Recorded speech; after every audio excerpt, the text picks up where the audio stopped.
दोस्तों नमस्कार, doctor no YouTube channel में आप सबका स्वागत है। आज हम बात करेंगे जो हर एक व्यक्ति जिसकी हड्डी टूट गई है उसके बहुत ही काम का वीडियो है, बहुत ही उपयोगी वीडियो है। बातें बहुत छोटी है, सरल है, लेकिन उतनी महत्वपूर्ण है। तो हम आज बात करेंगे कि यदि किसी व्यक्ति की हड्डी टूट जाती है तो उसको ये जो मैं बातें बताने वाला हूँ, ये जो सावधानी है, ये आपको नहीं करना है। जैसे कि मान लो कोई भी हड्डी टूट जाती है, पैर की, हाथ की, कहीं की, तो उसको हम जोड़ते हैं। जोड़ने का हमारे पास वही तरीके होते हैं। हड्डी का जो काम होता है, हड्डी खुद जुड़ती है, डॉक्टर उसकी जो अलाइनमेंट होता है उसको साथ में एक जगह कर देता है। जैसे आपकी पैर की हड्डी टूट गई तो हम उसमें रोड डाल देते हैं, हाथ की टूट गई तो उसमें हम प्लेट लगा देते हैं, कहीं जैसे जॉइंट पे स्क्रू लगा देते हैं। तो या फिर अगर आपकी डिस्प्लेस नहीं है, हड्डी जगह पर है, तो उसको प्लास्टर से भी हम जोड़ देते हैं। तो हड्डी का डॉक्टर्स का जो ऑर्थोपेडिक सर्जन उसका काम होता है हड्डी के अलाइनमेंट को ठीक लाना। बाकी हड्डी खुद अपने आप से जुड़ती है। वहां पे जो हड्डी टूटने के बाद जो खून इकट्ठा होता है वो कच्ची हड्डी बनती है, पक्की हड्डी बनती है। तो हम बात करेंगे हमको ऐसी क्या चीजें नहीं करनी चाहिए। जैसे मान लो आपके हड्डी टूटी है, डिस्प्लेस नहीं है हड्डी, और हमने प्लास्टर लगा दिया, तो हम ये हर डॉक्टर हड्डी का आपको बताएगा भी सही। कई बार तो नीचे लिखित में आप उसका जो प्रिस्क्रिप्शन देखोगे तो लिखा रहता है नीचे कि आपको उंगली चलाते रहना है, हाथ को ऊपर उठा के रखना है। तो ये दोनों चीजें बहुत इंपॉर्टेंट है। जैसे उसमें लिखा हम बोलते हैं कि आपको उंगली चलाते रहना है, तो ये उंगली क्यों चलवा रहे हैं? क्योंकि उंगली आप चलाओगे तो ब्लड का सर्कुलेशन, देखो आप देख पाओगे तो मेरी मांसपेशियां देखो सर्कुलेट हो रही है ऐसे, तो इससे क्या ब्लड का सर्कुलेशन बनेगा, तो ब्लड ज्यादा इकट्ठा आएगा तो वहां पर कच्ची हड्डी बनेगी, तो आपकी हड्डी जुड़ जाएगी। दूसरा बात क्या है कि एक स्टिफनेस, आप क्या अगर आप इसको चलाओगे तो हर मांसपेशी में स्टिफनेस हो जाती है। कई बार आपने देखा होगा कि हड्डी तो जुड़ जाती है। मान लो आपकी हाथ की हड्डी टूटी है, यहाँ से प्लास्टर लगा दिया, प्लास्टर मान लो 2 महीने रह गया, 1.5 महीने रह गया, तो आपका जॉइंट स्टिफ हो गया। ये बहुत ही कॉमन समस्या है। ये जिस बंदे की हड्डी टूटी होगी उसने ये चीज महसूस करी होगी। तो यदि आप उंगली चलाते रहोगे तो आपको स्टिफनेस नहीं आएगी। दूसरी बात है, जब हमारी हड्डी टूट जाती है तो हड्डी को हाथ को लटका के नहीं रखना होता है, हाथ को ऊपर रखना होता है। अगर आप लटका के रखोगे तो वहां पे सूजन आ जाएगी।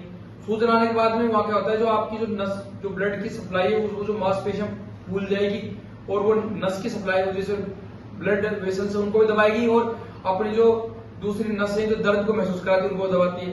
तो उससे भी ये भी कॉम्प्लिकेशन होते हैं। तो हाथ को आपको 2 चीजें बहुत जो हम लिखते भी है, आप किसी डॉक्टर का प्रेस्क्रिप्शन देखो उसमें लिखा होगा कि लिम्ब एलिवेशन, एक्टिव फिंगर या टो मूवमेंट। दूसरी बात जो हम नॉर्मल गांव में हमको ध्यान रखनी होती है, गांव में क्या जैसे कि लोग जैसे कि तंबाकू सेवन बड़ा कॉमन है, मतलब गांव में। हालांकि राजस्थान सरकार कोशिश कर रही है राजस्थान को तंबाकू मुक्त कराने की, लेकिन फिर भी लोग गांव में तंबाकू का, बीड़ी का, सिगरेट का, हुक्के का सेवन करते हैं। तो मैं आपको बता दूं, जैसे आपकी हड्डी टूट गई है, आपका ऑपरेशन हो गया है, तो आप जब तक आपकी हड्डी जुड़ रही है, मतलब जुड़ने का जो टाइम है 1.5 से 2 महीने का, 3 महीने का, उसमें आप अपना जो बीड़ी है, जो हुक्का है, तंबाकू, उसको कम कर दो।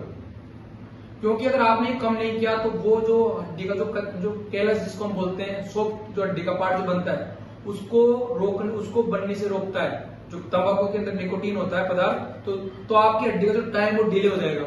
हो सकता है आपकी हड्डी नॉन यूनियन में चली जाए, मतलब कि हड्डी जुड़े ही नहीं, दोबारा ऑपरेशन हो जाए आपका। तो ये चीजें बहुत इंपॉर्टेंट है कि आपको ये मतलब कि तंबाकू इनको जितना हो, कई बार लोग बहुत एडिक्ट होते हैं तो हो सकता है वो पूरा नहीं कर पाए, लेकिन उसको कम कर दिया जाए तो ठीक रहेगा। एक और बात है, कई बार क्या होता है कि हम पक्का प्लास्टर लगाते हैं, कोई पेशेंट था कि वो हड्डी वहां से जाए नहीं, उसमें कई बार खुजली जल जाती है, कई बार उसमें अल्सर भी हो जाते हैं। तो यदि आपने लगा दिया, हालांकि उसमें लिखते हैं कि कई बार सूजन आती है, आपका अंगुलियों का रंग अगर कलर चेंज होता है तो आप तुरंत डॉक्टर के पास आए, उसको कटवाएं। तो कई बार आपको चीजें ध्यान रखनी है, उसमें तो पानी नहीं जाना चाहिए, क्योंकि पक्का प्लास्टर से पानी चलेगा आपकी स्किन खराब हो जाएगी पूरी, उसमें घाव पड़ जाएंगे, या आपको अगर इचिंग हो रही है उसमें, या कई बार उसमें अल्सर बन जाते हैं। अगर आपको ऐसा महसूस हो रहा है तो तुरंत अपने डॉक्टर के पास जाएं और उस प्लास्टर को कटवा दें, क्योंकि हड्डी जुड़ना एक अंदर का प्रोसेस है। अगर स्किन खराब हो जाती है बाहर, तो ये और भी कॉम्प्लिकेटेड चीज हो जाती है। तो ये चीजें आपको बहुत ध्यान रखनी है कि मान लो कभी भी आप का प्लास्टर लगाकर आपको कुछ भी ऐसा महसूस होता है जो आपको इजी नहीं लग रहा, तो आप उसको नजरअंदाज नहीं करें, वरना वो चीज बहुत बड़ी हो जाती है। कई कॉम्प्लिकेशन देखे हमने, गांव में लग जाते हैं, गांव लोग दूर रहते हैं, नहीं पाते, वो सोचते हैं कि ठीक हो जाएगा। तो जो मैंने बातें बताई है आपको बहुत, मैं आशा करता हूं कि आपकी जो बातें आपकी बहुत काम आएगी। लेकिन ये बातें तभी उपयोगी रहेगी जब हम इन बातों को हर उस आदमी तक पहुंचा सके जिसकी हड्डी टूटी है या जिसका इलाज चल रहा है। हालांकि डॉक्टर इस चीज को मेंशन करता है, लेकिन कोई चीज को अगर हम थोड़ा सा ध्यान से खाली समय में सुनते हैं तो ज्यादा उसको समझ पाते हैं, क्योंकि हॉस्पिटल्स में कोई भी हॉस्पिटल देखो वहां बहुत भीड़ रहती है, तो डॉक्टर इन बातों पर कम ध्यान दे पाता है, क्योंकि उसके पास और भी बहुत सारी चीज होती है जहां ध्यान देता है। तो आशा करता हूँ कि ये वीडियो आपके लिए बहुत लाभदायक होगा, बहुत उपयोगी रहेगा। तो इस वीडियो को आप जितना अधिक शेयर करें उतना अधिक शेयर करो। कोई भी बात है तो हमको उसमें कमेंट बॉक्स में बताएं, हम आपके जवाब देने की पूरी कोशिश करेंगे। तो आप डॉक्टर ऑन डोर को अधिक से अधिक लाइक करें, शेयर करें और इसको सब्सक्राइब करें। धन्यवाद।